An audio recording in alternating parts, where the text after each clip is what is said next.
자, 오늘은 10강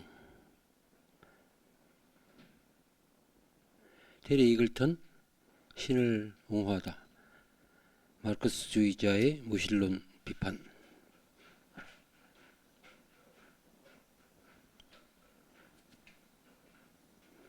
우리가 지난 시간부터 컨템포러리, 오늘날의 세계, 오늘날 세계라는 건 애매한데요, 그죠? 지금 역사적으로 보면 언제부터 오늘날이라는 거야? 우리가 살고 있는 이 시대를 가리키기도 하고, 엄밀하게는 포스트 모더니즘이 이제 끝난 뒤의 시기를 상정해서 오늘날이라고 했는데, 포스트 모더니즘이 끝나지 않았을 수 있고, 그래서 또 언제 시작할지도 모르고, 그래서 몇 번 제가 말씀드린 것 같은데, 모더니즘은 근대주의라고 번역하고요. 예술에서의 또 모던 아트를 가리키기도 하고, 대충 초현실주의가 끝나는데 2차 세계대전 무렵이라고 생각하시면 돼요. 물론 이제 포스트 모던을 비판적으로 보는 사람들은 우리가 모던이든 포스트 모던이든 그건 별로 중요하지 않고, 나는 포스트 모던을 잘 모르겠다, 그래서 모던의 끝자락에 우리가 살고 있다고 생각한다, 이런 사람들이 많고, 저도 그런 입장이에요. 포스트 모던의 실체가 모호한데, 다른 한편 제임슨이나 이런 이론가들 보면 후기 자본주의 시대라는, 또 소비 사회라고 또 장 보드리아는 말하고 있고, 그래서 자본주의 체제인데 한 단계 생산력이 발전해서 이제 소비가 미덕이 되고, 소비가 굉장히 그 전까지는 조금 양상이 달라지는 그런 시대를 가리키는가 보다. 예, 우리가 이번 학기 처음 시작할 때 탈산업사회, 탈공업사회부터 시작했거든요. 포스트 인더스트리얼 소사이어티, 1973년 무렵에 다니엘 벨이라는 그 논객이 쓴 그 글인데, 그러니까 탈산업사회도 들어가요. 예. 그 다음에 다국적 자본주의 사회, 그리고 후기 자본주의 사회, 소비사회, 그 다음에 여가사회란 말 들어보셨습니까? 여가사회도 1950, 60년대에 나오기 시작했어요. 그 다음에 정보화 사회란 말을 많이 들어보셨겠죠? 그 다음에 지식기반 사회를, 그러니까 지식이 중요하다, 그건 다니엘 벨이 탈공업사회 그 첫 번째 부분에 아주 집중적으로 그 특징으로서 논하고 있습니다. 그런 걸 보면 뭐 그런 걸 포스트 모던이라고 하는구나. 예. 그런데 그게 지금 언제 끝나고 오늘날인가? 애매하죠. 제가 오늘날이라고 말한 것은 9.11 사태를 가리킵니다. 9.11 사태에 뭔가 그 획기적인 변화 비슷한 것이 일어났는데, 테러의 시대라고 사람들이 말하고, 테러와의 전쟁의 시대, 그 부시 미국 대통령이 그걸 선포하고, 그 다음에 이라크 전쟁, 아프가니스탄 전쟁이 발발합니다. 그래서 테러의 시대에, 그럼 오늘날은 뭘까? 오늘날도 테러의 시대가 계속되고 있어요. 예. 사실 여러분들 지금 이스라엘 하마스 전쟁도 그렇고, 우크라이나 러시아 전쟁도 테러예요. 예, 테러.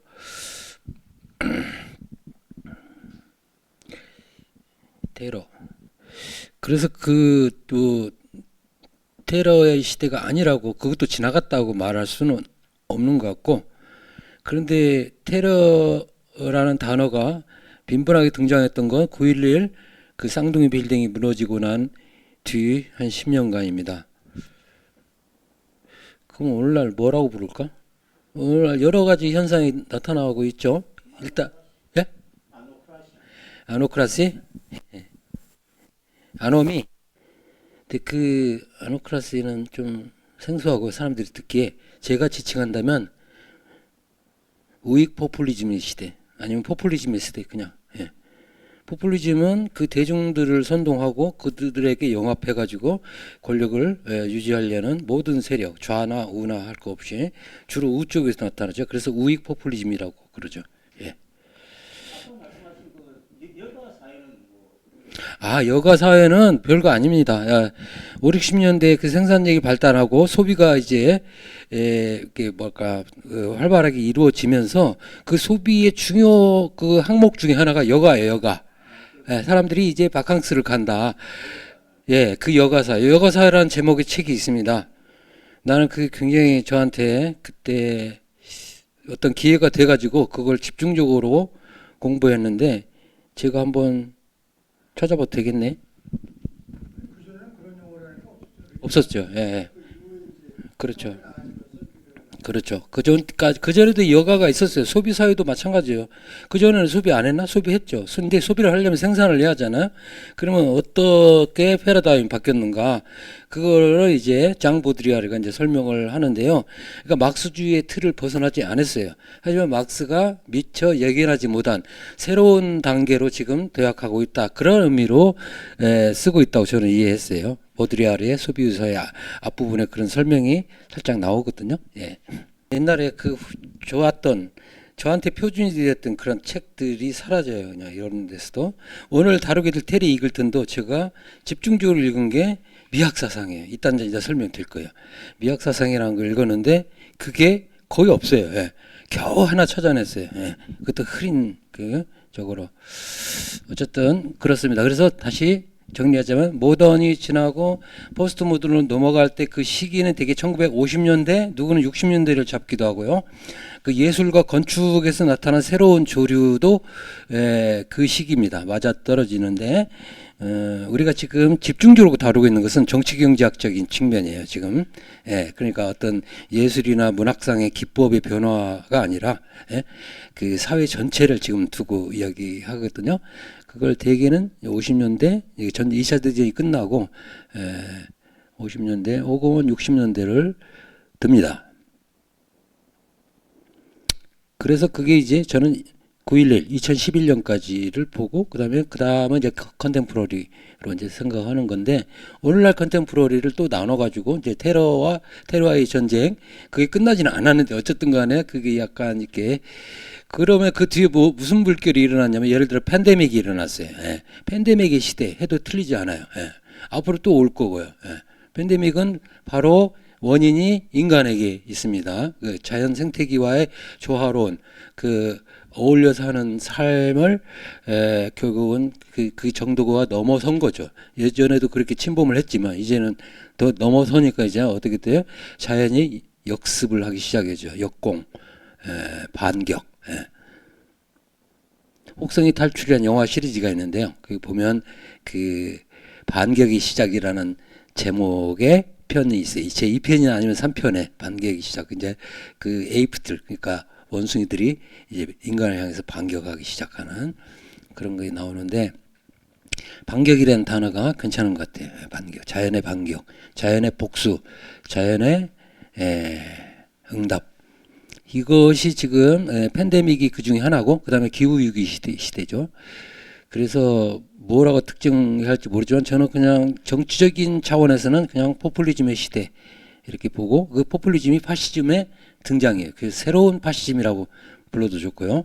아니면 새로운 제국주의의 시대.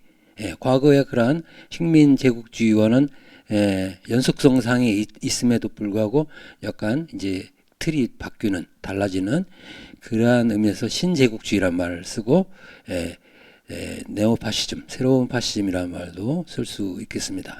그래서 파시즘이란 단어로 사람들이 많이 연구를 하고 있습니다. 자, 이제 내용으로 들어가 볼게요. 이 재밌는 게 이제 막스주의자예요. 막스주의는 벌써 신앙, 종교하고는 거리가 먼데 왜냐하면 종교는 인민의 아편이다 해가지고 근데 이 사람은 막스주의자인데 신을 옹호한대요. 그리고 무신론을 비판한대요. 이 무슨 내용인지 좀 들여다봅시다. 책 속에 신을 옹호하다 막스주의자의 무신론 비판. 이 책의 원제가 Reason, Faith and Revolution. 이성, 믿음 그리고 혁명. 그 부제가 뭐냐면 되게 그 원서들 보면 부제가 붙어 있어요. Reflections on the God Debate인데요. 신논쟁에 관한 성찰. 2009년에 나왔어요. 저자는 한국어판 제목이 암시하는 것과 같은 단순히 제도로서의 기독교를 옹호하는 그 논리를 전개하고 있지는 않으며 오히려 기독교가 역사가 흐르면서 교리와 제의로 굳어져 오면서 사회에서 수행한 부정적 기능들도 날카롭게 비판한다. 이 책은 종교에 관한 이야기이자 자본주의와 정치와 문화와 과학에 관한 이야기다. 저자는 우리가 별 생각 없이 받아들이며 살아가는 삶의 기본 조건과 관념들, 그리고 역사를 다시금 곱씹어 보라고 자극한다.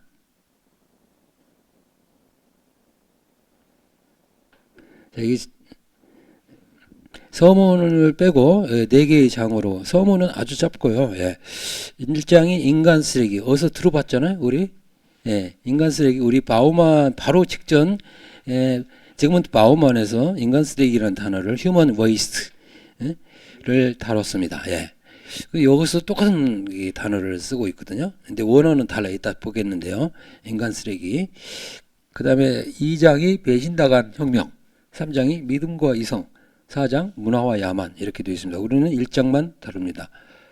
그래서 우리말 제목을 보면 거기 신을 옹호하다 되어 있죠. 그래서 막스주의자의 무신론 비판. 자, 원어를 보니까 reason, faith and revolution. 이성, 믿음, 그리고 혁명. Reflections on the God debate. 신논쟁에 관한 성찰. 사뭇 다르죠, 우리말 제목하고. 이글튼이 한국을 방문했을 때 이 책이 이미 나온 상태고 누가 알려줬대요. 당신 책에 이 책이 신을 옹호하다라고 번역됐다. 기독교 옹호론 뭐 이런 식으로. 그랬더니 그거 잘못됐는데? 아니야, 그거 아니야. 그거 그렇게 해서 부정했다는. 그러니까 단순히 이게 종교를 옹호하는 논리가 아니라는 뜻이죠. 게다가 기독교가 많은 또 문제를 일으키는데 기독교에다 집어넣으니까, 물론 여기서 기독교 이야기를 하고 있어요. 자기는 기독교 이야기밖에 못하겠다. 자기가 그 틀 안에서 살아왔기 때문에 그렇게 말을 합니다. 이해하셨죠? 우리말 제목이 문제성이 있다. 아마존 사이트에 나온 책 소개를 제가 가져왔습니다. 우리 시대에 가장 영향력 있는 문학 비평가 중 한 명이 이글턴을 가리킵니다. 종교와 신앙을 너무 쉽게 무시하는 이들에게 도전장을 내민다. 테리 이글턴의 재치 넘치고 논쟁적인 저서 이성, 믿음, 그리고 혁명은 과학자, 신학자, 신앙인, 비신앙인, 그리고 신에 관한 논쟁을 이해하고자 하는 일반 독자들 사이에서 반드시 파장을 일으킬 것이다. 한편 이글턴은 대부분의 무신론자와 불가지론자들이 지닌 그가 미신적이라고 부르는 신관을 무너뜨리고 그 자리에 기독교 복음의 혁명적 해석을 제시한다. 여기서 무신론자, 불가지론자, 미신을 믿는 자, 미신적이라고 부르는 신관은 이들이, 그러니까 무신론자와 불가지론자들이 미신적이라고 이제 비난한다는 거죠. 이게 나중에 나오겠지만 리처드 도킨스와 크리스토프 히친스로 대표되는 과학주의자들을 가리킵니다. 이들이 신은 위대하지 않다, 만들어진 신, 이런 책들을 내면서 물론 두 사람의 입장은 서로 바탕은 다른데 특히 도킨스가 우리나라에 많이 알려져 있고 진화생물학자로서 그래서 종교 일반을 맹렬하게 비판합니다. 예전에 프로이트가 이미 종교를 환상이라고 표현을 했었어요. 합리주의자로서. 어쨌든 그렇습니다. 계속 읽을게요. 아마존 사이트. 다른 한편으로 저자는 제도화된 기독교가 이 혁명을 배신한 것에 대해 신랄한 공격을 가한다. 따라서 이 책은 반신론 진영, 특히 리처드 도킨스와 크리스토퍼 히친스뿐만 아니라 많은 전통적 기독교 신자들에게도 기쁨을 주지 않는다. 그렇죠? 기독교에 대한 비판도 가감 없이 드러내고 있습니다. 대신 이글턴은 성령부터 중동 근현대사, 토마스 아퀴나스부터 쌍둥이 빌딩까지, 이게 9.11 테러죠. 아우르면서 종교와 정치에 대한 자신만의 생동감 넘치는 해석을 제시한다.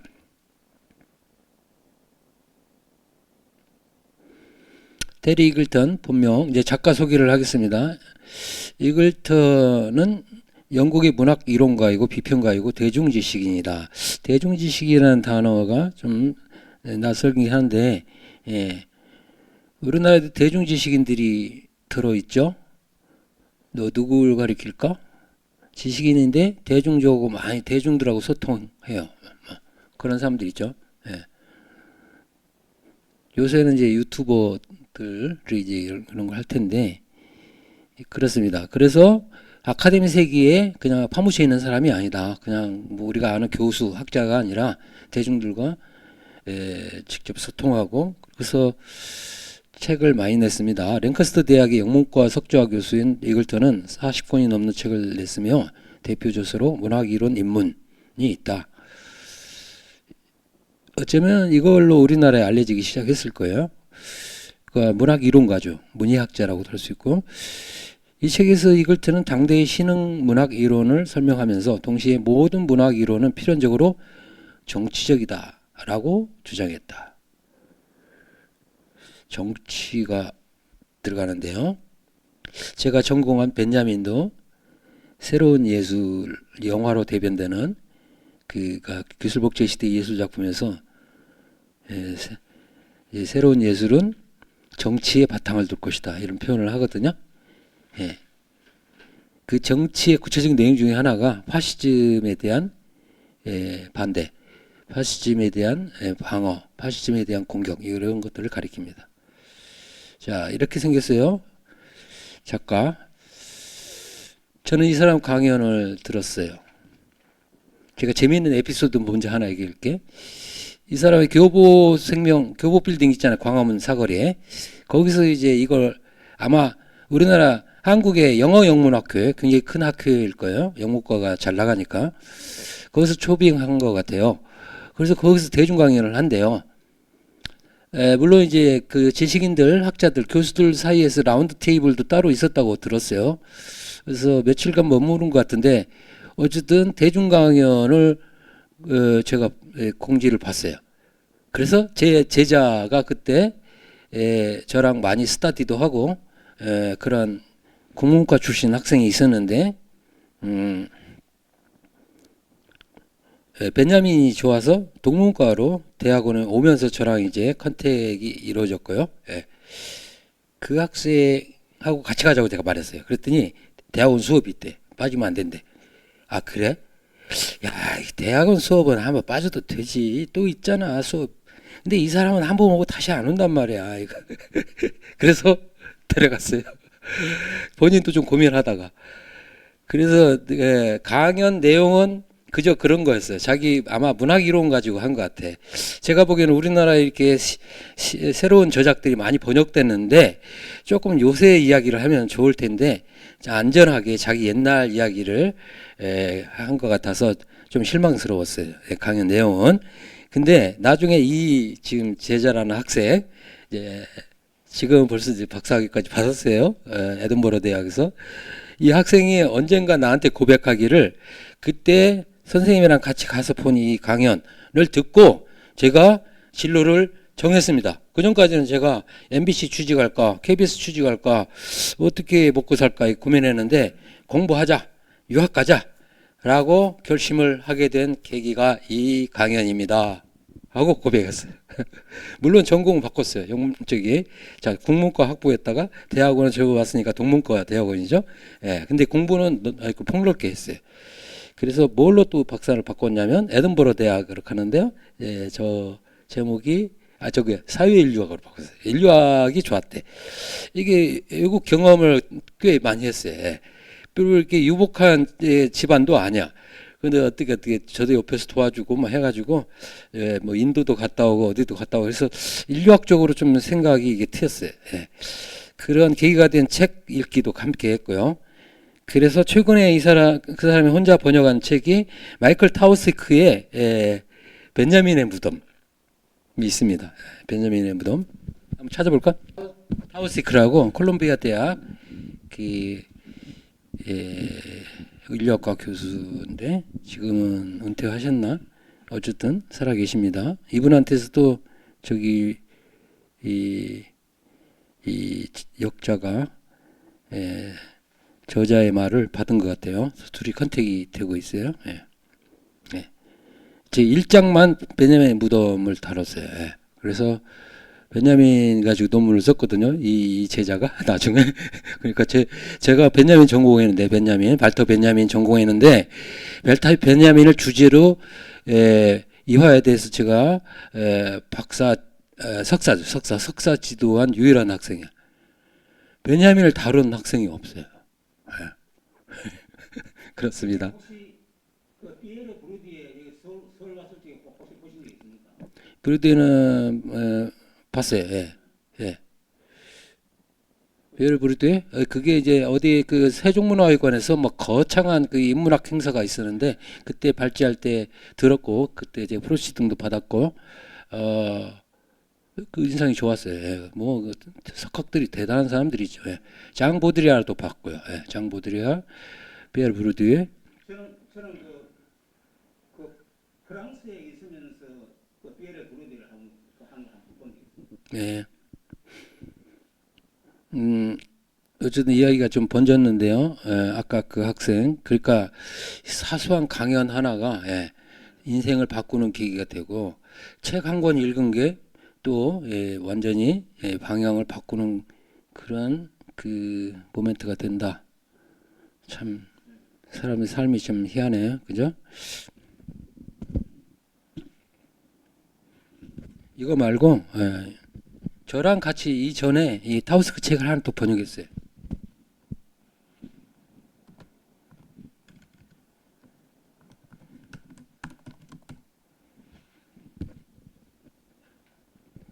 미미시스와 페더슨입니다. 좋은 책입니다. 미미시스 앤 얼토리티. 품절됐어요. 다시는 안 찍어요. 그래서 지금 중고책은 곧 사라질 게 중고책도 호가를 하고 있어요. 5만 원, 7만 원, 10만 원, 12만 원 이렇게. 근데 뭐 도서관에서 빌려서 복사하면 되죠. 아니 빌려서 보면 되죠. 예, 그렇습니다. 다시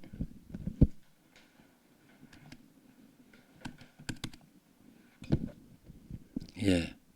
그때 이글트라고 내가 접촉하려고 했는데 그 영문과 사람들이 딱 그 보디가드처럼 딱 호위하고 가는 바람에 좀 옆에서 조금 어렵기도 하고 조금 그 텃세가 조금 보여가지고 관뒀습니다. 포기했습니다. 제가 제자를 사랑하는 마음에서 이제 준비도 해갔어요. 제가 그 말을 막 그 짧은 시간에 말을 잘 못할 것 같아가지고 아예 편지를 전달하려고 편지까지 가지고 왔었어요. 근데 전달을 못했어요. 이글턴은 한국에 대해서 안 좋은 인상을 받고 간 것 같아요.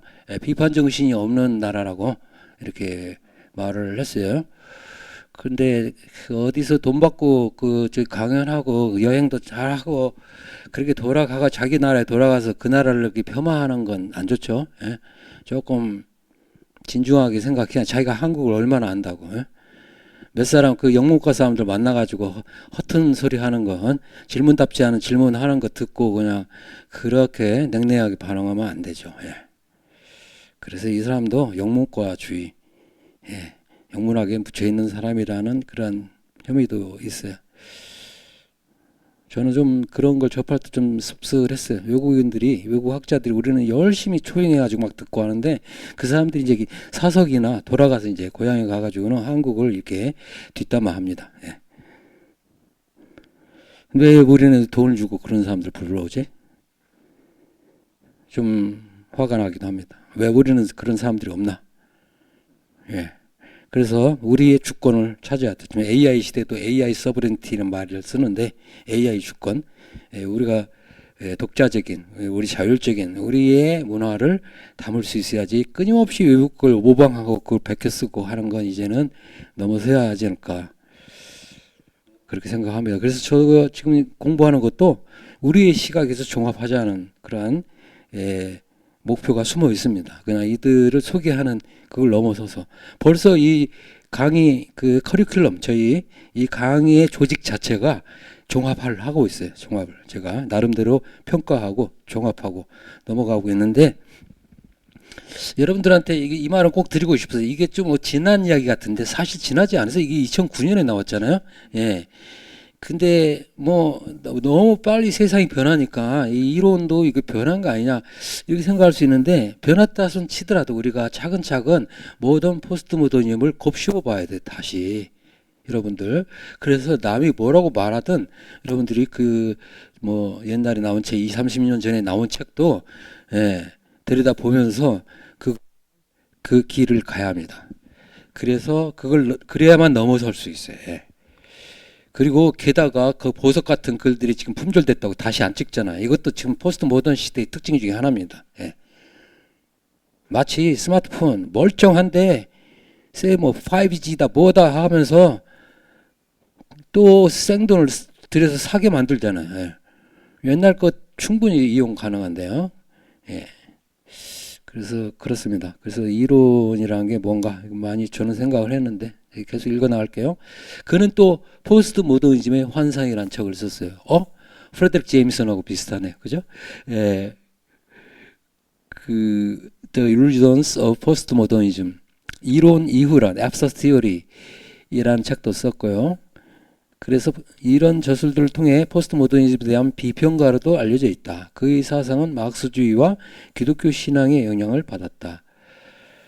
이 포스트 모더니즘 환상 어쨌든 도서관에 있습니다. 하지만 중고책도 구할 수 없을 거예요. 좋은 책이에요. 얄팍해요. 근데 포스트 모더니즘을 비판한 책인데 제 동료 교수인 지금 올해 은퇴하신 연세대학교 영문과 김준환 교수가 번역했어요. 그래서 이글턴이 포스트 모더니즘에 대해서 비판적 입장이었다는 걸 아시고 또 번역된 책이라서 다 훌륭한 건 아니거든요. 왜냐하면 그 번역을 비평해야 하는데 얼마나 뛰어나게 했는지 잘했는지 못했는지 그런 것들이 좀 약해. 왜냐하면 우리는 괜히 건드리지 않아요. 그런 것들 언급을 안 하니까 그냥 소문으로만 돌고 또 소문도 좀 이렇게 왜곡된 것들이 있을 수 있고요. 네. 김준환 교수는 이거 외에도 Trouble with Stranger가 어떻게 번역했나 모르겠다. 그것도 책을 빵빵한 책인데요. 이글턴 책을 또 번역을 했습니다. 이따 나올 것 같다. 책 소개할 때. 신을 옹호하다에서 이글턴은 도킨스, 히친스와 같은 새로운 무신론자들이 과학주의적 태도로 종교와 신을 논쟁적으로 비판하는 것을 재비판하면서 오늘날 종교가 갖는 의미를 성찰하고 있다. 핵심이네, 핵심. 여러분들 과학주의는 비판적 의미예요. 우리가 여러분들 실증적이다, 과학적이다. 그건 긍정적인 의미예요. 우리가 무슨 현상을 이제 관찰하거나 기술할 때 과학적 태도, 실증적 태도는 견지해야 합니다. 하지만 주의가 되면 이상해져요. 그러니까 민주주의나 이런 것도 달라요. 실증주의가 되면 사실을 진리와 혼동하면서 사실을 완전히 맹신하는 그러한 잘못된 경향을 가리킵니다. 왜냐하면 사실은 해석의 대상인데 그 사실 자체를 진리와 스루스루 바로 연결시키는 그래서 사실 숭배주의 이렇게 말합니다. 이건 이미 서양에서 이미 간파를 했어요. 새로운 형이상이라고.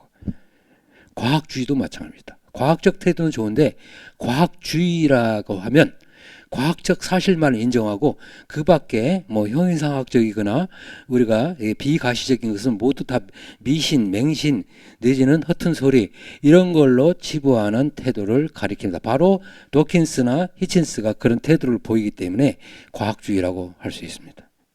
이해하셨죠?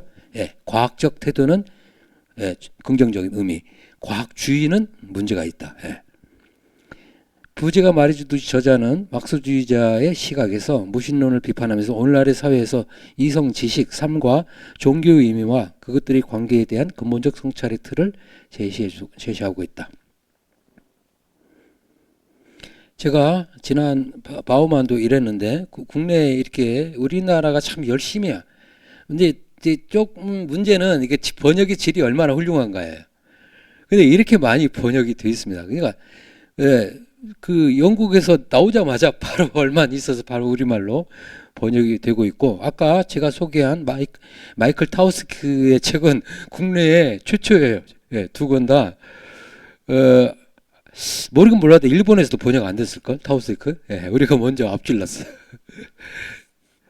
근데 그렇게 번역하면 뭐합니까? 그걸 읽고 소화하고 수용하고 그걸 다시 활용하는 국내 독자, 지식인들이 있어야 하잖아요. 그건 또 다른 문제. 그리고 책이 나와서 되게 품절 됐으면 다시 찍어야 하잖아. 중수에 찍어야 하잖아. 안 찍어요. 왜? 안 팔리니까. 팔리긴 팔리더라도 자본의 회전이 너무 느리대요. 그러니까 중세를 찍으면 예를 들어 500부 찍잖아요. 그게 다 나가려면 10년 걸려요. 선생님. 그래서 안 찍는 거예요. 예, 아쉽지만 죄송합니다. 예. 그래? 그래서 다른 출판사에 내도 될까? 아, 네, 괜찮아요. 예, 내세요. 이런 식으로 기피하고 있어요. 우리 인문학 책을. 점점 더 안 읽어. 더구나 요새는 그런 인스타그램이다, 유튜버다, 이런 쪽의 사람들이 유튜버 중에서도 유튜버가 나쁘다는 게 아니라 막 그 쇼츠만 막 보고 가니까 사람들이 이게 뭐랄까 뇌 구조가 바뀐 것 같아요. 가지고 좀 이렇게 진득하게 앉아가 책을 이게 긴 호흡으로 읽을 그러한 염두를 못 내고 시간도 없고 여유도 없고 그런 것들 따분해하고 아예 그냥 뇌 구조가 바뀌어서 그런 걸 이해를 못하고 그래서 치워버리고 이게 제가 보기엔 문해력이 지금 발전해야 하는데 떨어져가는 징후일 수도 있다. 이걸 이제 미디어 리터러시 라고 하는데 미디어 리터러시가 이제 퇴보하게 되면 이거 문명화 과정이 이상하게 이제 퇴행의 과정으로 지금 접어드는 그러한 그 우려가 있습니다. 여러분들 무슨 말인지는 이해하실 거예요. 요새 그래서 AI에 미쳐 있는데요. AI도 잘 활용해야지. 그 다음에 주권적으로 우리 것으로 만들면서 활용을 해야 하는데 그게 문제예요. 겉만 막 번지르르 하고 막스가 옳았던 이유 Why Marx was right The Real Thing 이런 책들이 있습니다. 그냥 대충 보기만 하세요. 문학이론 입문은 가장 먼저 수용됐고요. 그 다음에 비극이라는 거 이것도 그러니까 비극이 중요해요. 각 시대마다 그 시대의 고유한 비극이 연출되어야 합니다. 그래야만 발전을 해. 이게 상당히 역설적인데요. 그리스 시대에도 비극을 써가지고 그 신화의 폭력으로부터 해방했습니다. 다시 한번 인류의 발전사를 보면요. 그리스의 신화의 시대는 폭력의 시대예요. 그죠? 근친상간 거기 피가 유혈이 낭자하잖아요. 그런 건 인간이 그러니까 신화가 신들의 이야기잖아요. 인간이 왜 그런 걸 만들어내냐면 그런 공포에 사로잡혀 있으니까 그걸 그림으로써 마치 그 정신분석도 마찬가지예요. 자기를 분석하기 시작하면 이제 상황이 끝나요. 그러니까 끝난다기보다는 상황이 종료되기 시작해요. 무슨 말이냐면 문제의 핵심, 원인을 찾아냈기 때문에 그 트라우마의 원인을. 그런 식으로 비극을 통해서 그리스의 신화의 시대는 그 해방을 맞이하는데 두 그 가닥이 있습니다. 하나는 필로소피, 지혜에 대한 사랑, 필로소피아를 통해서. 다른 하나는 이 소포클레스, 아이스킬로스 이러한 그 비극 작가들의 비극 작품을 통해서 신화의 굴레로부터 해방되기 시작합니다.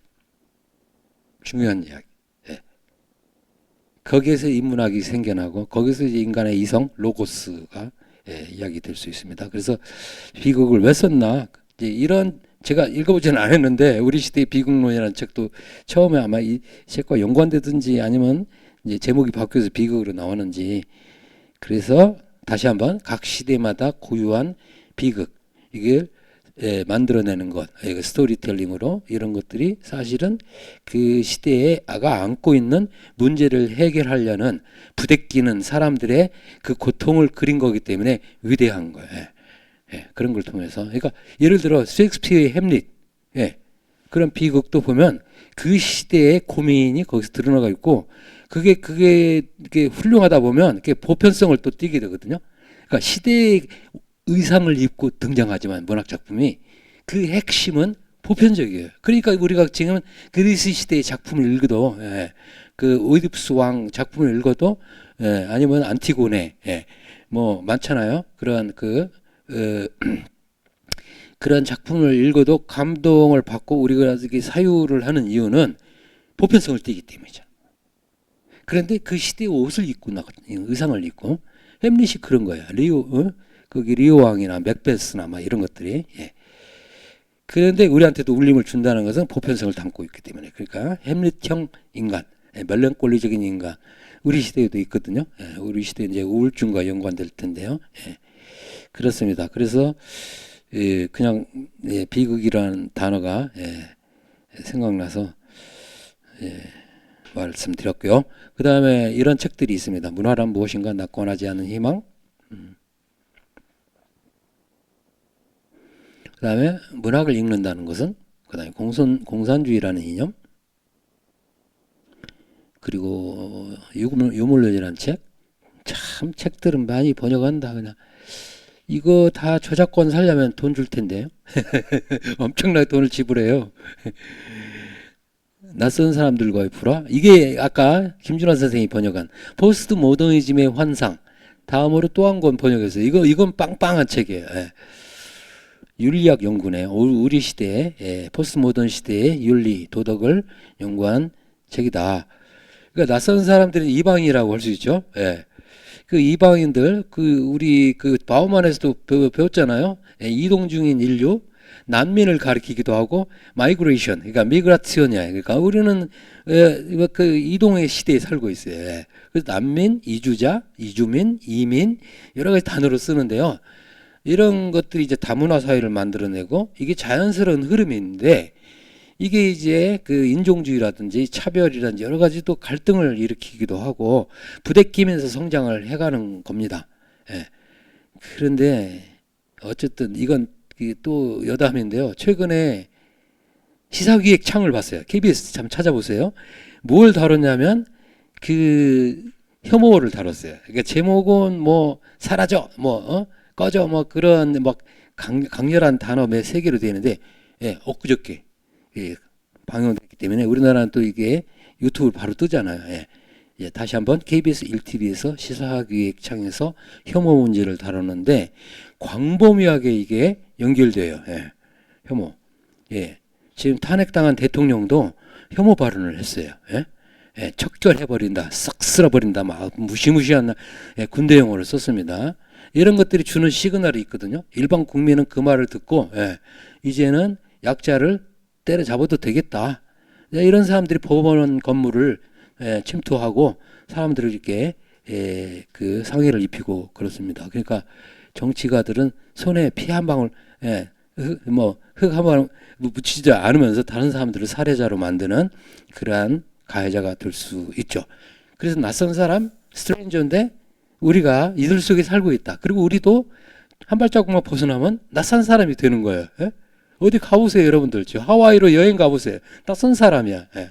근데 거기 사람들이 이렇게 폭력을 휘둘러 봐요. 예? 이상하잖아요. 예. 예, 가고 싶겠어요? 예. 그런 겁니다. 그래서 이게 중요한 화두예요. 그래서 그 프로를 한번 여러분들 보시기 바라고 우리 테마하고 우리가 다룬 것하고 많이 연결이 됩니다. 예? 예. 낯선 사람들과의 불화 이게 지금 과제로 주어져 있어요. 그 다음에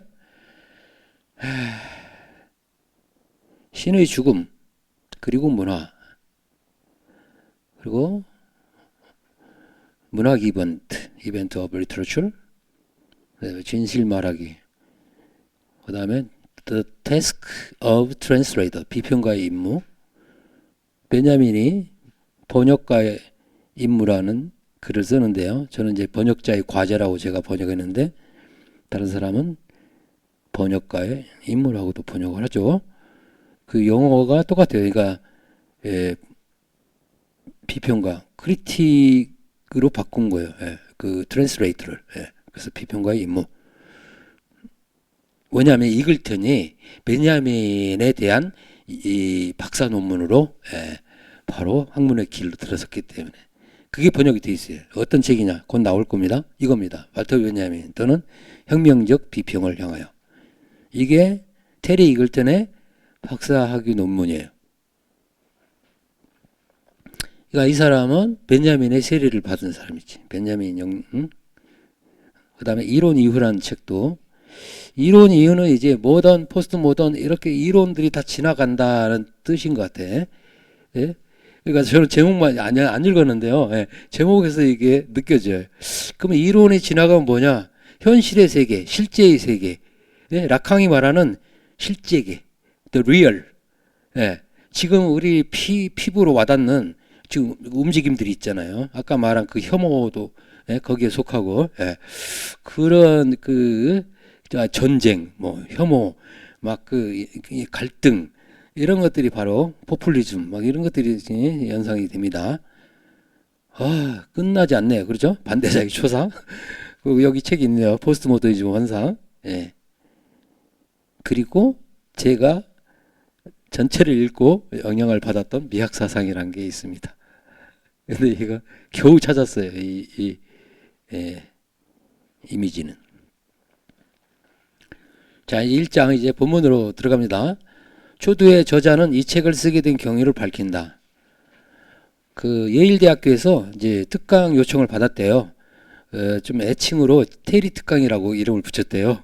이 사람이 테리 이글튼이니까.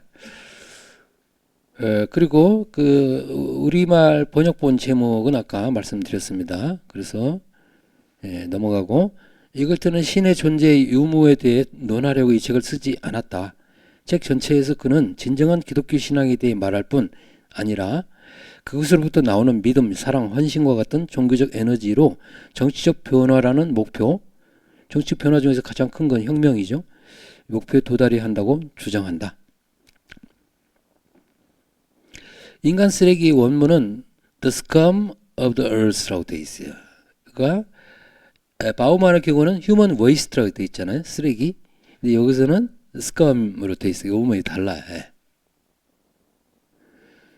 그래서 이걸 찾아보니까 세상의 쓰레기들은 테리 이글튼이 2009년 저서 이성과 신앙과 혁명, 신논쟁에 대한 성찰의 첫 번째 장이다. 이 장에서 이글튼은 복음서에 등장하는 예수가 가난하고 억압받는 자들의 편에 선 혁명가였다고 주장하면서 그들을 세상의 쓰레기들이라고 부른다. 이 표현은 예수를 기성체제에 맞서 소외된 자들의 편에 선 급진적 인물로 보는 이글튼의 관점을 부각시킨다. 이게 AI에 제가 인간 쓰레기, The Scum of the Earth를 치자 떴어요. 이 영어 원문이. 그걸 디플 그 프로그램으로 번역을 한 겁니다. 예. 그러니까 우리 정보가 이렇게 빠르게 정확하게 전달되는 걸 느낄 수 있는데요. 이런 시대에 우리가 살고 있습니다. 이 책의 1장의 그 주제를 다 이야기하고 있어요. 여기서. 그러니까 똑똑하죠. 근데 우리나라 AI는 어떤지 모르겠어요. 제가 말씀드렸나? 수강생이 베냐민 관련해서 어떤 주제로 질문을 해가지고 우리말로도 하고 영어로도 했는데 둘 다 나한테 보내줘서 점검을 요청했어요. 보니까 제가 검토해 본 결과 우리말로 된 AI 답변은 엉터리였어요. 근데 이 영어로 된 건 그나마 괜찮았어요.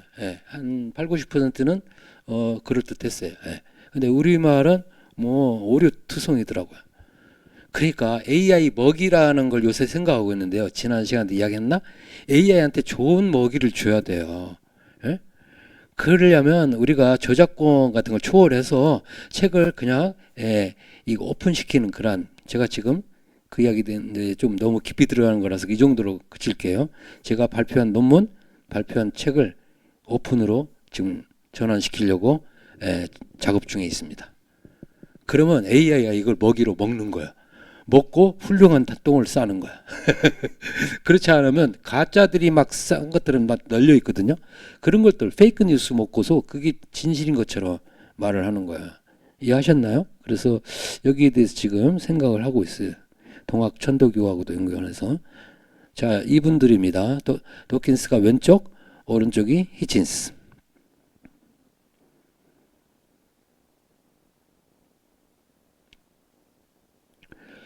자, 도킨스는 진화생물학자이고 대중과학 저술가이다. 오른쪽 크리스토퍼 히친스는 영국계 미국인 작가이자 언론인이고 평론가이다.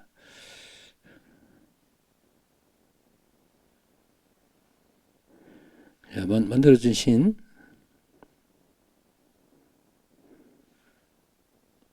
네, 이기적 유전자로 번역됐죠. 오른쪽은. 그 다음에 신은 위대하지 않다. 뭐 그 밖에 신 없음의 과학. 이 두 사람 말고 또 다른 사람들이 또 합세해가지고 이렇게 모음집을 내기도 하고 그렇습니다. 예. 그래서 어떤 분위기 지금도 계속되고 있는지 저는 확인할 수는 없는데요. 무신론의 분위기가 지금 자연스럽게 형성되고 있어요. 예. 사실 종교도 지금 힐링 우리가 이 현대인들은 병들어 있다고 했잖아. 그거 우리 옛날에 읽었죠. 예? 루비구두 경매장에서 예? 살만 루슈디가 쓴 글 중에 예, 오늘날 사람들은 병들어 있다. 이렇게 그 병들어 있는 걸 제가 그때 설명했어요. 예, 소외되어 있다. 예. 그 소외는 물화, 자본주의 연결이 되는 이야기고요. 예. 그래서 병들어 있기 때문에 거기에서 우울증, 그 다음에 혐오 이런 것들이 파생돼요. 자, 이 맥락을 뭐 저는 또 두루뭉술하게밖에 이야기 못하는데 그걸 세세하게 파고들면 아주 그 전문적인 그 논문 주제에 여러분들이 다가갈 수 있습니다. 예. 그래서 이제 힐링의 시대에 힐링과 종교의 경계가 무너지고 있는 걸 제가 종교에 좀 관심이 있기 때문에 그걸 관찰하고 있는데 그런 것들을 다소 이게 낙관적으로 긍정적으로 보고 있더라고요. 근데 저는 그 반대도 봐야 한다 생각해. 예를 들어 불교 같은 경우는 템플스테이가 막 그 활성화되면서 외국에서도 사람들이 몰려오고 그래서 불교계에서는 이제 그걸로 이제 돈벌이도 하는데 그것이 불교의 그 본질, 예? 어떤 진수 이것을 해치는 데 기여할까 아니면 그걸 발전시키는 데 기여할까? 아니면 뭐 그러니까 돈이 오고 가기 때문에 또 문제거든요. 그래서 거기에 대해서 이제 저는 이게 함부로 말을 못 하겠는데 비판적인 목소리도 많거든요. 그러니까 희석화돼 버리는 거야. 종교가 사라져 버려요. 그래서 이상한 그 뭐랄까 영성 운동장이 돼 버리는 거야. 예. 그리고 예, 사람들한테 위안을 주고 그래서 순기능도 있지만 역기능도 있는 것 같은데 제가 함부로 말은 못 하겠습니다. 전문가가 아니기 때문에 저도 연구하는 중에 있고 또는 그 일부 기독교 같은 데서는 번영 신학이라고 해가지고 The Gospel of God 해가지고 완전히 지상에서 성공한 사람을 위대하게 보고 그 사람들을 찬양하고 그 사람들을 본받자 하고 하는 그러한 미국에서 일어나는 그러한 신학 조류가 있습니다. 번영 신학이라고 번역하는데 여러분들 검색해 보면 국내 목사들 중에 아주 그 생각이 깊은 사람들이 거기에 비판적인 입장을 제시하는 사람들이 있어요. 예, 종교 단체 내에서 여러분들 그 좀 이렇게 되게 진보적인 세력과 보수적인 세력들이 있는데 대개는 종교하면 보수적인 그런 세력인데 그 안에서 예를 들어 천주교 같은 것도 정의구현 사재단 뭐 이런 그 그룹들이 있습니다. 그들 내에서 이제 갈등도 있으면서 갈등은 또 외부로 향해서는 또 봉합되어 있고 그러한 점들을 느낄 수 있는데요. 예. 그 요즘은 저는 이제 다음에 나오겠지만 해방신학에 관심이 있는데 우리나라에서는 민중신학으로 그게 연결되더라고요. 그래서 영향을 주고받는 그 역사가 있더라고요. 그래서 해방신학은 남미에서 일어난 1960년대 말 70년대 초에 나타난 그런 경향이고 이따 이야기가 나올 겁니다.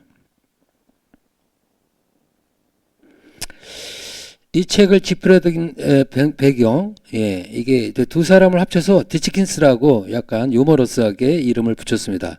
그래서 이 책에서 디치킨스 하면 도킨스와 히친스를 합쳐서 부른 거예요. 그는 자신이 아는 신학은 그 기독교 신학이기 때문에 기독교 신학에 국한해서 분석하겠다는 의도를 밝힌다.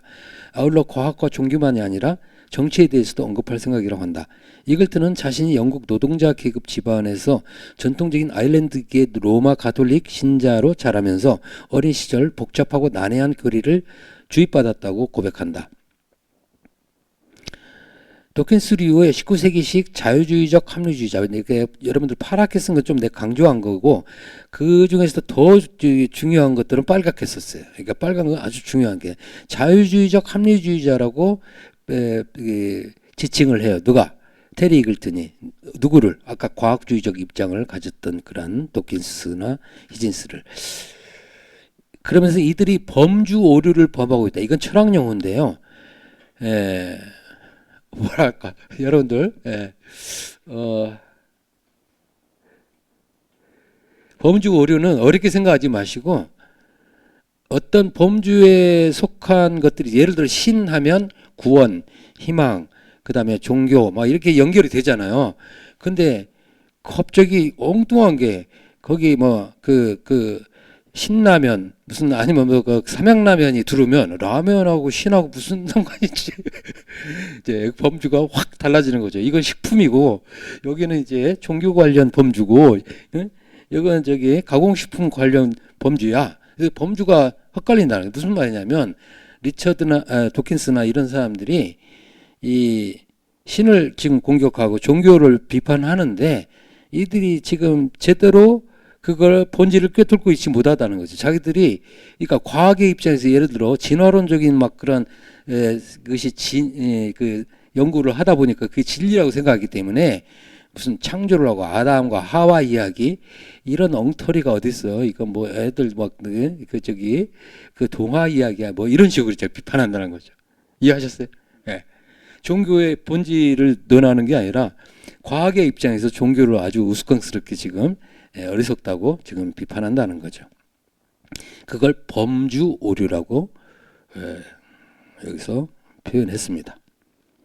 도킨스는 기독교가 사이비 과학이거나 증거의 필요성을 몽땅 제거해버리는 편리한 길을 택했다고 생각한다. 한 점 의혹도 없이 증명할 수 있는 것과 맹목적인 믿음을 칼로 자르듯이 구분할 수 있다고 생각하는 듯하다. 크리스토프 히친스도 마찬가지. 신은 위대하지 않다라는 책에서 망원경과 현미경 덕분에 종교는 이제 어떤 중요한 것도 설명하지 못한다. 여기서 과학주의적 그 분위기가 읽히죠. 예. 망원경과 현미경만 있으면 예. 그 누구야? 그 갈릴레오나 현미경, 파스테르 막 이런 사람들은 이제 신을 안 믿었겠네요. 천만에요, 여러분들. 여기 이제 가위로 드리는 말씀인데 역사상 위대한 과학자들이 이 독실한 신앙인이 많았어요. 예. 그거 찾자면 또 한도 없어요. 예. 그럼 그들에게는 어떤 우주가, 그럼 두 개의 우주가 있네? 예. 종교의 그런 세계와 과학적 세계. 어찌 보면 그렇습니다. 예. 그래서, 그러나 기독교는 애초부터 뭔가에 대한 설명이 아니었다. 근데 과학적 설명하고 선을 긋는 거예요. 과학과 종교. 자, 이글튼의 견해로는 과학과 종교가 가장 근접하는 것은 세상에 대한 이야기들에서가 아니라 양자의 공통되는 창조적 상상력의 행위에서이다. 이건 조금 여기 자세히 설명을 안 했어요. 근데 여러분들이 어렴풋이 좀 이해는 되죠? 예. 그 신에 대한 종교에서 이건 상상하는 건 충분히 이해가 되는데 과학도 상상을 할까? 맞습니다. 상상합니다. 예.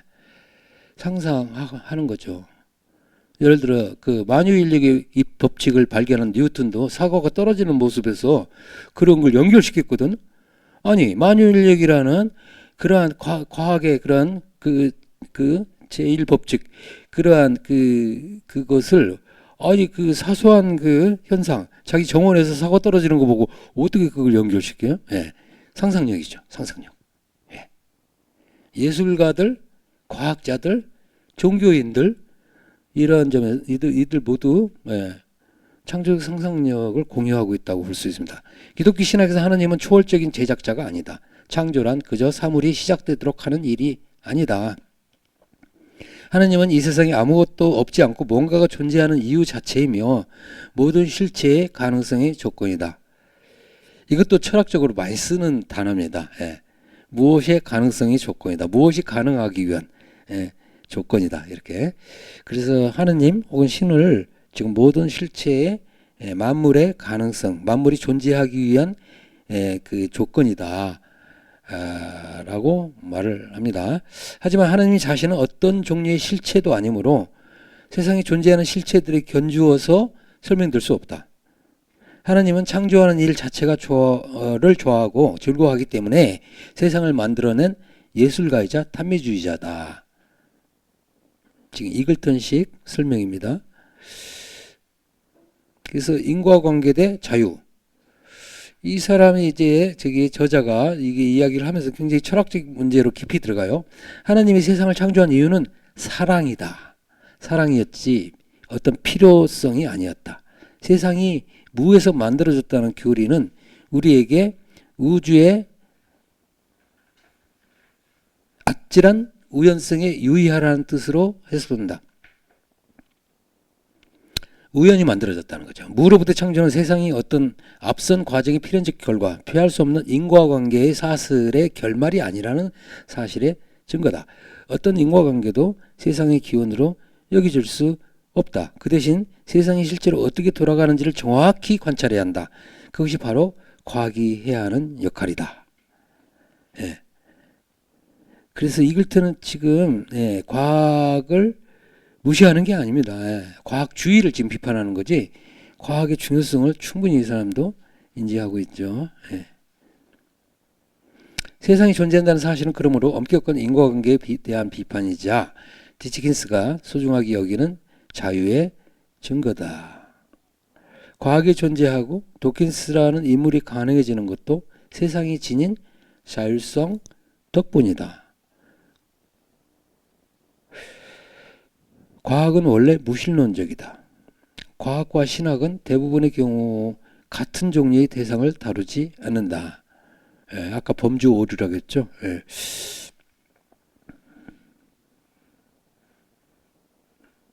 그러니까 신학은 신을 다루죠. 과학은 신을 다루지 않아요. 우주를 다루고 그 법칙을 연구해요. 그러니까 과학의 입장에서 신을 논하는 건 범주 오류를 범하는 거죠. 그럼 신학은 신은 신학에서 다뤄야 돼.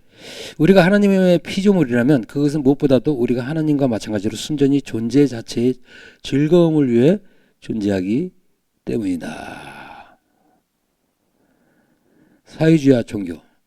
제가 제목은 임의로 그냥 붙였어요. 전부 1장 인간 쓰레기인데요. 그때 제가 이걸 다 정리하면서 소제목들을 붙였어요. 사회주의와 종교가 유사한 점이 있어요. 보세요. 급진적 낭만주의자들이 이 맥락에서는 카를 마르크스까지 포함해서 제기하는 의문은 그 같은 존재 방식을 현실화하려면 어떤 정치적 변혁이 필요하냐는 것이다. 어떤 존재 방식이에요?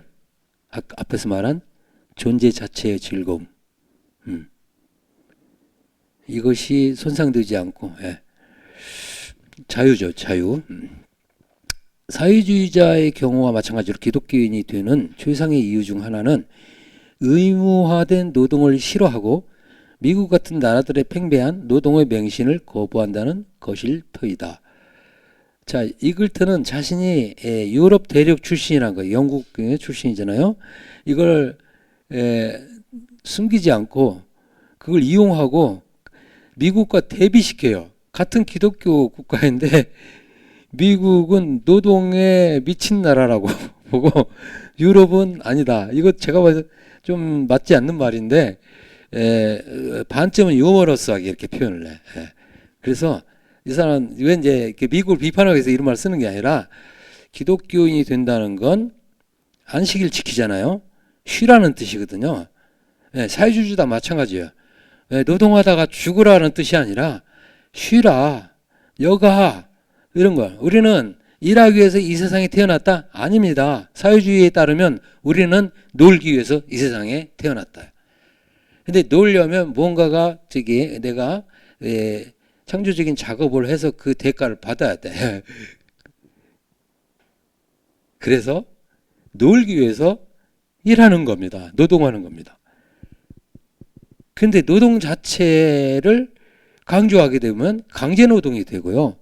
이게 바로 잘못하면 프로테스탄tism의 윤리, 자본주의 정신, 그러니까 죽도록 일하는 거예요. 죽도록.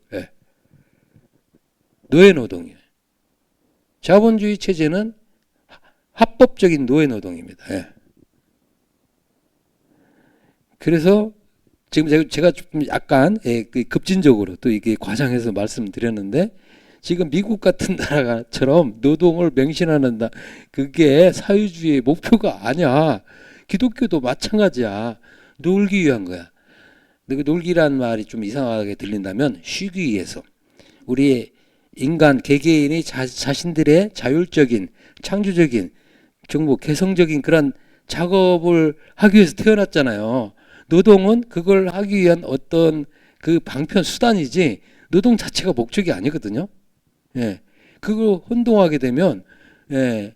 일 중독, 노동 중독이 돼버리고요. 예. 여가 시간에 그 취미를 하는 그게 아닙니다.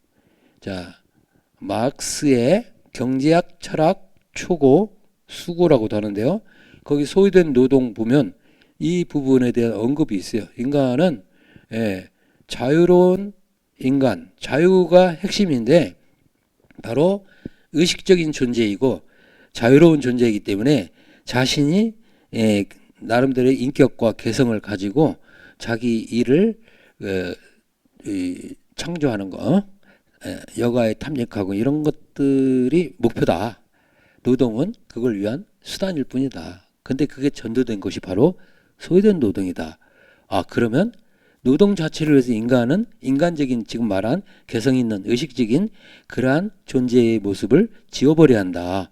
그래서 우리는 인간이 되기 위해서 동물적인 노동을 해야 하는 그러한 상황인데 거기에 바뀌어버리면 노동을 위해서 우리가 이제 동물이 되어버리는 그래서 그 노예 노동이고 강제된 노동이다. 그래서 노동 해방을 해야 한다. 이런 이야기가 나옵니다. 그래서 소외된 노동 부분 길지 않아요. 한 20-30페이지. 아니 더 짧아요. 그 부분 거기서 유적 존재란 말이 나오고요. 소외의 네 차원. 생산물로부터의 노동자의 소외. 그다음에 생산 활동으로부터의 소외. 그다음에 유적 존재로부터의 소외. 가통스테이젠. 그다음에 만인의 소외. 그래서 네 개의 단계가 다 같은 건데요. 그래서 그 소외된 노동. 그래서 마르크스가 한 말이 이제 모든 소외는 경제적 소외에서 파생된다. 그러니까 소외는 뭐 여러 가지 종류의 소외가 있잖아요. 실존적 소외 무슨 다른 종류의 우리 그런 느낌적인 그런 걸 겪는데 경제적 소외에서 파생된다 이렇게 주장을 했습니다. 따라서 과학과 신학의 다툼은 우주가 어떻게 탄생했는지 또는 어느 쪽 설명이 더 나은지를 두고 벌어지는 게 아니다. 그 다툼이 쟁점은 우주의 기원을 말할 때 어디까지 거슬러 올라가야 하느냐이다. 제가 보기에 저는 이제 이것도 계속 연구하고 있는데 과학자들은 왜 사과가 빨간지를 묻지를 않아요. 사과는 빨갛게 돼 있잖아요. 그걸 분석을 못해요. 그런데 생명은 어떻게 탄생했는가? 이거는 흥미롭게 지금 저도 보고 있는데요. 그건 탐구를 해요. 그래서 그렇습니다. 그래서 어디까지 올라가야 하는지, 그러니까 이 신이 있어서 하느님이 있어서 이 세상을 창조했다면 그 모습에 그걸 이제 기정사실로 하고 그 다음에 연구하고 관찰하고 탐구하는 게 바로 과학자입니다. 근데 왜 사과가 빨간지 그거는 과학자의 대상이 아니에요. 탐구 대상이. 그렇게 되먹었는데 어떻게? 그래서 끝까지 올라가는 게 신학이라고 제가 보기엔 그래. 근데 과학은 멈춰야 돼. 또 왜냐면 거기엔 답이 없어요. 답이 없어요. 그래서 주어진 것을 열심히 관찰하고 그 탐구하는데 이제 한정해야죠. 근데 신까지 막 올라가가지고 막 도킨스처럼 신은 엉터리야 막 이렇게 말하면 안 되죠. 그건 신학자나 종교인한테 맡겨둬야지. 왜 자기가 나서가지고 이 막 교통 정리를 하려고요. 신은 없어. 뭐 이렇게. 물론 이제 과학자 입장에서는 그 말을 할 수 있는기는 한데 어쨌든 그렇습니다. 저는 잘 모르겠어요. 그러니까 과학자 어쨌든 그 위대한 신앙을 견지했던 위대한 과학자들이 많기 때문에 그들이 다 미친 사람들인가? 그래서 그것은 정신분열자들이야? 이들이 보기에는 그렇죠. 도킨스가 보기에는. 그런 거나 똑같습니다. 그러니까 신학의 입장에서 보면 과학은 충분하게 멀리 올라가지 않는다. 과학이 창조주를 가정하지 않아서가 아니라 왜 애초에 무언가가 존재하게 되었는지, 그렇게 생겨난 사물이 우리에게 이해 가능한 것은 어째서인지 같은 의문을 제기하지 않는다는 점에서 그렇다. 세상이 그러니까 생명의 근원을 밝힐 수는 있지만 왜 사과가 왜 그 단감이 존재하는지를 몰라요. 과학자들은 그걸 밝힐 수가 없어요. 이 존재하는 걸 거기서 출발하는 거죠. 예. 세상이 어느 정도 내적인 질서와 일관성을 보여주기 때문에 우리가 아는 바에 과학이 가능하다. 이 맞는 말이죠. 예. 질서와 일관성. 그래서 아인슈타인이 한 이 말이 정말 저도 흥미로운데요. 우주와 관련해서 가장 우리가 이해할 수 없는 점은 우주가 이해 가능하다는 것이다. 그러니까 이거는 이런 입장이라면 뭐랄까 내가 보기에 종교적인 어떤 신학적인 그 태도가 들어있거든요. 예. 우주가 이해 가능한 건 정말 기가 막힌 기적이죠. 예. 그렇지 않으면 우리는 혼란 속에 살 텐데 이해 가능하잖아. 예? 뉴턴의 역학 그걸 넘어서는 또 상대성 원리 이런 것들이 가능하다는 것이 자기네들은 신기한 거죠 지금. 예. 그래서 아인슈타인의 지금 고백을 인용하고 있습니다. 이글튼이. 그다음 미학자, 신학자, 과학자. 미학자는 여러분들 아시다시피 미학자는 예술가, 그죠? 예술 이거 다루는 거예요. 사물의 아름다움과 감각적인 개성에 사로잡힌다면 신학자는 미학자가 사물의 아름다움에 사로잡히죠. 신학자는 사물의 존재가 아찔하리만큼 우연적이라는 사실에 관심을 기울인다. 반면에 과학자와 기술자는 그런 사물들의 속성을 파악하여 인류를 위해 활용해야 하기 때문에 사물 자체에 즐거움을 느끼거나 감탄하는데 한가로이 시간을 보내지 못한다. 그렇다 해도 여기서 제시한 신학적 관점에서 보면 도덕성은 우주 자체만큼이나 목적도 이유도 없다. 이처럼 과유의 어떠한 목적도 기능도 없는 자족적인 기쁨의 에너지는 역사라든가 의무, 세계정신, 생산, 효용성 혹은 목적론 따위의 엄혹한 법정에 서서 스스로를 정당화할 필요가 없다. 이것도 참 멋있는 말인데요. 예. 지금 역사, 의무, 세계정신, 생산, 효용성, 이 목적론 이거 인간의 정신이 자본주의도 마찬가지고 철학도 그렇고 만들어낸 거예요. 예. 그래서 주어져 있는 세상을 즐기는 것 이것이 지금 중요한 거야. 그러니까 도덕도 마찬가지예요. 이게 상당히 오해를 불러일으킬 수 있는데요. 이 도덕 윤리라는 것도 사람들이 만들어낸 거야. 그 하느님이 있다면, 이 세상을 창조한 사람이 있다면, 아니면 그 동학 천도교에서처럼 우주가 이미 존재해 있다면, 직이라는 게 있어가지고, 지극한 기거든요. 기. 그 한울림이라고 하는데요. 그 한울림이 있다면, 그 자체에서 출발을 해야 하는 거지. 이렇게 철학적인, 사회학적인 그러한 개념들을 도입할 필요 없고, 특히 목적론 비판. 이거는 여러분들이 한번 새겨 두시기 바랍니다. 여기서는 상세히 지금 이걸 때 설명 안 하는데, 왜 생명은 존재하는 걸까? 인간은 이 세상에 태어나서 어떤 목적을 달성하기 위해서 태어난 게 아니거든요. 예?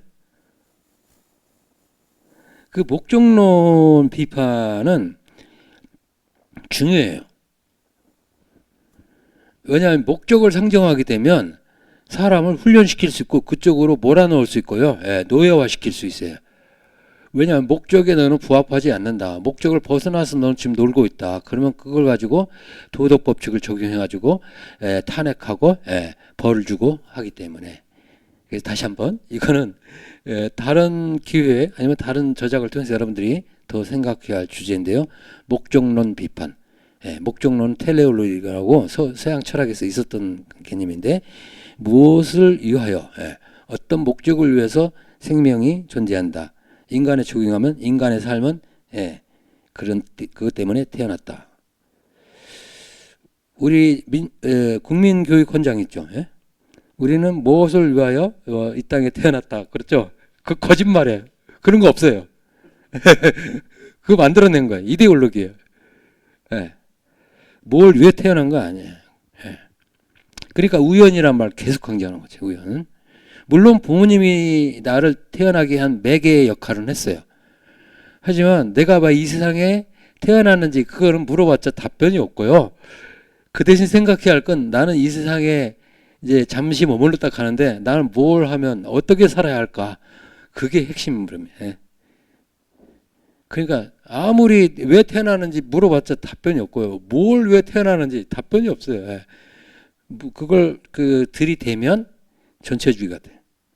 네, 전체주의가 되고 독재가 생겨나. 그래서 그 정도로만 이야기할게요. 인간은 목적론을 벗어나 있다. 어쩌면 생물 전체도 벗어나 있다. 들에 핀 꽃이 왜 피었는지 그 꽃한테 물어봐. 너 왜 여기서 피고 있니?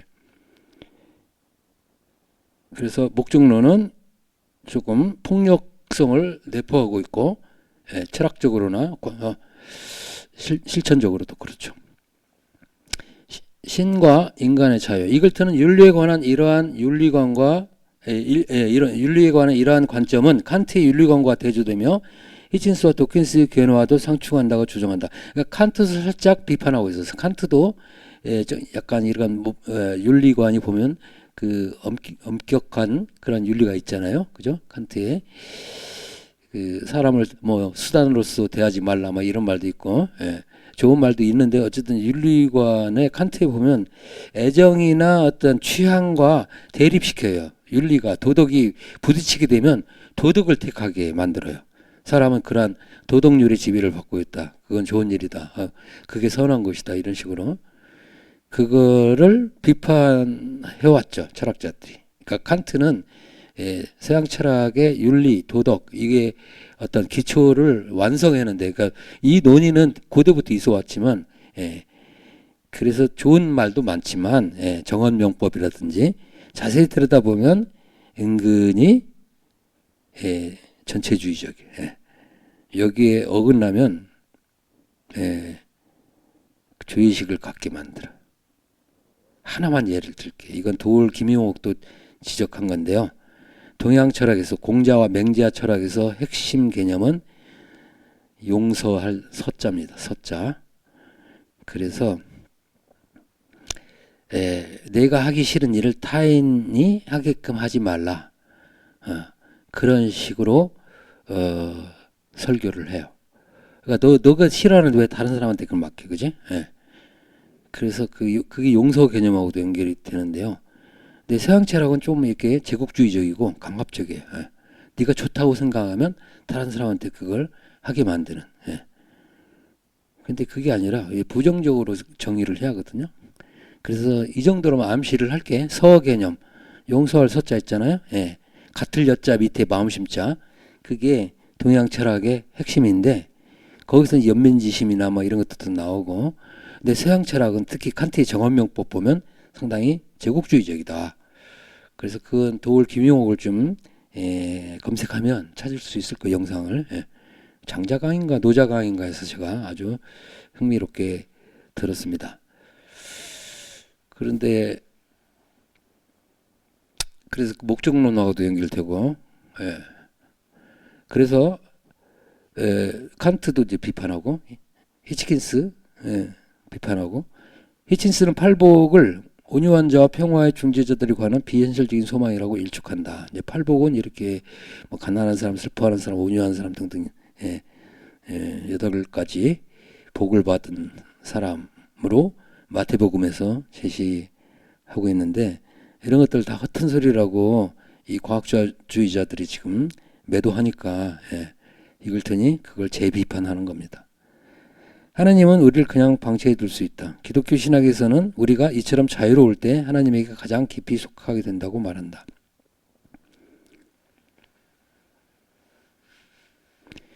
이 자유 개념을 충분히 설명을 못하는데 봅시다. 계속. 그러나 자신의 무한함에 어리석게 도취된 인간은 너무나 빨리 앞으로 나가다가 도가 지나쳐 중심을 잃고 결국 무로 추락해서 끝없이 추락을 위험에 빠진다. 인류 타락의 신화와 다를 바 없다.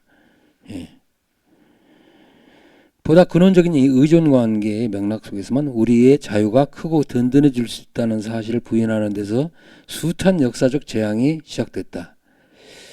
이거 저는 당연한 이야기고 중요한 이야기. 그러니까 인간이 의존에 있다는 거.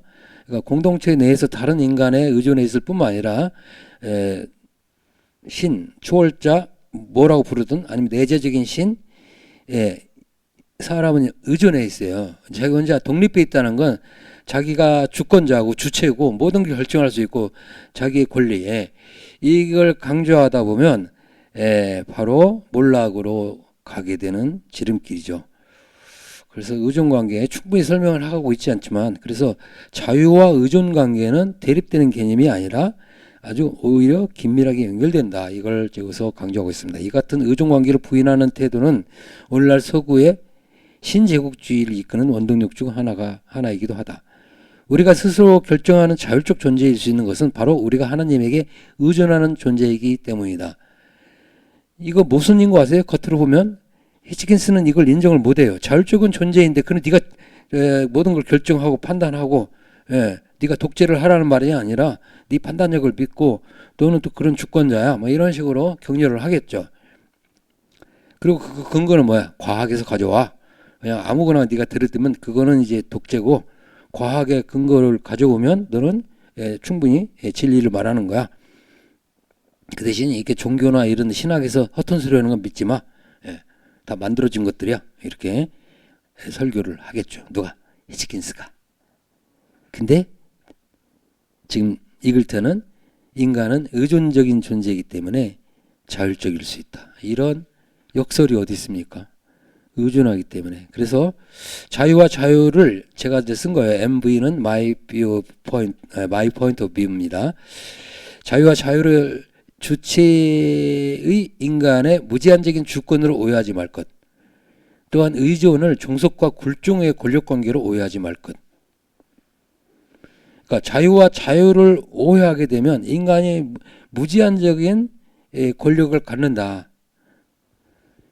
이게 어떻게 보면 그 지금 모던 포스트 모던을 떠나서 서양의 철학, 서양 사상, 서양의 인간관, 세계관의 몰락으로 이끄는 명제라고 할 수 있어요. 어려운 말해서 죄송합니다. 인간의 주체가 되라. 넌 주체성을 찾아야 돼. 정체성을 찾아야 돼. 계속 강조하잖아요. 그게 잘못 오해되면 네가 주권자야. 물론 그게 옳은 맥락이 있습니다. 하지만 지금 여기서 논의하는 맥락에서 보면 인간이 의존적인 존재라는 걸 부인한다는 뜻이잖아요. 그러니까 신까지 우리가 심판하잖아요. 신 만들어졌어. 존재하지 않아. 거짓이야. 그러니까 환상이야. 막 이렇게 말하는 그런 맥락에서 자율적 존재가 되면 의존 관계를 부인하게 되거든요. 그러면 자기가 혼자 주권자이고 그러면 방만해지죠. 이게 바로 세상을 파탄내는 지름길이고 인간과 인간을 지배하는 그러니까 그러니까 이게 문명사가 지금도 계속되고 있어요. 기후위기 보세요. 인간이 세상을 다 관리하고 질서를 세운다며 지금 너희들 탓에 지금 이 지구가 이렇게 지금 막 망가지고 있잖아. 어떻게 할 거야? 근데 아직도 정신 못 차리고 있잖아. 아니면 지금 게임이 계속되고 있잖아. 인간의 탐욕이 어디까지 갈까? 그러니까 끊임없이 미루고 다른 사람한테 탓 돌리고 자기는 아니다. 이런 거야 지금. 그래서 이 자율의 문제, 의존의 문제는 깊이 생각해야 돼. 여기서는 지금 스치고만 있습니다. 지금 이글턴이. 한두 개만 더 하고 중간 휴식하겠습니다. 신과 인간의 자유. 자유주의자들이 말하는 자유의 이론적 원천 중 하나가 기독교의 자유의지 개념이다. 자유주의와 유대 기독교 전통 간에는 유사성이 있다. 자유주의와 종교적 믿음이 반드시 충돌하는 것은 아니다. 구원은 파랗게 제가 색을 칠해서 중요하기 때문에 구원은 굶주린 사람의 배를 채워주고 이민자들을 환영하며 아픈 이들을 찾아가 돌봐주고 부자들의 횡포로부터 가난한 사람과 고아와 미망인을 보호하는 문제이다. 우리 자신을 쓰레기라고 생각하며 삶을 끝내려는 충동을 프로이트는 죽음 충동이라 불렀는데 이 정반대가 무조건적으로 받아들이는 사랑이다. 저는 동의할 수밖에 없네. 프로이트의 문명 속의 불만이라는 비교적 거의 그 후반기 말기의 저서가 있습니다. 인간의 문명을 고찰하면서 죽음 충동 이야기를 거기서 또 꺼내는데 그 인간의 그 생명 충동과 죽음 충동이 두 개가 있다. 그 전까지는 생명 충동만 이야기했거든요. 리비도. 근데 죽음 충동을 슬며시 가져와요. 그래서 자기의 지금까지 연구가 불충분했다는 걸 인정하게 되는데요. 그 죽음 충동이 있습니다. 모든 생물에도 있고요. 죽음으로 그러니까 생명은 죽음으로 이렇게 경도해서 가는 그러한 충동이 있어요. 예를 들어 수폴들이 그 암펄과 교접을 하고 죽잖아요. 그런 것도 하나 예라고 볼 수 있고 죽기 위해서 태어난 것처럼 아주 역설적인 상황인데요. 왜? 인간의 생식세포가 죽음으로 또 막 이끌어 가거든요. 그 생물학 보면 그런 것들이 나와 있어요. 그래서 프로이트는 어쨌든 여기서 프로이트가 중요한 게 아니고 여기서 지금 사랑입니다. 사랑이라는 메시지. 그래서 죽음, 어두움, 이런 파괴에게 맞서는 게 사랑이고, 그런데 그렇게 죽음 충동과 비슷한 것이 있었는데 예수가 태어날 때 예수가 율법이 그랬다는 거야. 율법이 사람들한테 죄의식을 심어주고, 그렇기 때문에 이게 죽음으로 이끈다. 바울 신학이 이거를 명쾌하게 밝혔어요. 그래서 그 율법을 자기는 깨러 왔다. 그 대신 사랑을 거다 심어주겠다. 그래서 사마리아인을 그 끌어안고, 그죠? 이방인을 환영하고 환대하고 이런 문화가 바로 그 기독교에서 생겨납니다. 개신교에서. 그 전까지는 율법, 제사장들, 무서움, 그 가부장적인 신, 야훼 이런 것들이 지배하고 있었는데 그거를 따로 돼. 하지만 그 율법을 바꿔버렸어. 사랑의 법칙으로.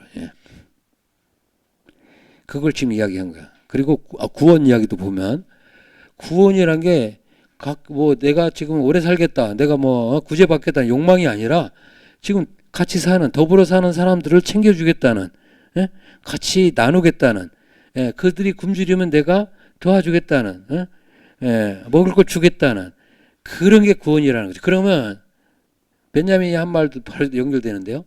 거지가 이 세상에 한 명이라도 존재하는 한 신화는 존속한다. 신화는 우리가 극복하지 못했다. 그러니까 공동체적인 어떤 그런 걸 강조하는 거예요. 나 혼자 지금 구원받고 나 혼자 잘 살겠다. 나 혼자 자유다. 이거는 아니라는 거죠. 근데 이 공동체의 문제를 심각하게 생각하는 게 바로 사회학이 아니라 종교거든요. 종교는 자기 혼자 구원받는 게 아니에요. 그러니까 잘못 이해하면 기독교인들도 자기 구원받는다 이렇게 생각하죠. 기독교 문제도 있어요. 불신지옥, 예수천국. 그러면 구원받으라는 건데, 그럼 나 혼자 구원받아? 아니죠. 자세히 들여다보면 같이 더불어서 구원받아야죠. 나 혼자 구원받는 건 구원이 아니에요. 그거는 욕심이죠. 이상하게 제가 개신교 신학 지금 설교하는 것 같아서 제 나름대로 고민을 한 지금 그걸 섞어서 지금 말씀드리고 있는데 혹시라도 오해가 있을까봐 지금 걱정되네요. 마지막 하나 하고 쉽시다. 우리가 사랑하지 않으면 영생을 누리지 못하고 사랑을 하면 공권력이 우리를 죽인다. 너무 멋있는 말이라서요. 자, 여러분들 아까 사랑의 메시지라 했잖아. 율법 대신에 사랑. 그 사랑을 하지 않으면 우리는 영생, 구원 이건 바랄 수 없어요. 왜냐하면 사랑이 아니면 어떻게 해요? 냉담하고 모른 척하고 소외받고 자기도 다른 사람들이 소외받으면 자기도 소외받을 수밖에 없거든요. 그래서 영생을 못 누리는 거야. 구원받지 못한다는 뜻이. 사랑하지 않으면. 근데 반대로 사랑을 하면 어떻게 돼? 사랑은 위험한 거야. 공동체를 위한다고? 그러면 안 되지. 그래서 사랑을 하지 않기를 무엇이 바라요? 공권력이, 정부가. 그 사랑 비슷한 거 우리가 해줄게. 너희들은 그 사랑하지. 왜 사랑하면 뭉치잖아요. 뭉치고 로마 제국에 저항을 하고 그 뭔가 그 지배 권력에 맞서기 시작하거든요. 그렇기 때문에 이 지금 딜레마에 빠진 거야. 사랑을 안 하면 우리는 구원을 받지 못해. 근데 사랑을 하면 공권력이 와서 경찰이 와서 우리를 잡아가. 예. 우리가 가난한 사람하고 연대해봐요. 예? 지금 시민단체에서 어느 정도 허용하지만 그거 안 좋게 봐요. 여러분들 예. 노동조합에서 같이 연대해봐요. 그거 안 좋게 봐요. 사측에서 예. 쫓아버려요. 해고시켜버려요. 그렇습니다. 이 세상의 법칙. 그러니까 이 말을 이렇게 간단한 말로 그거를 요약한 거야. 예.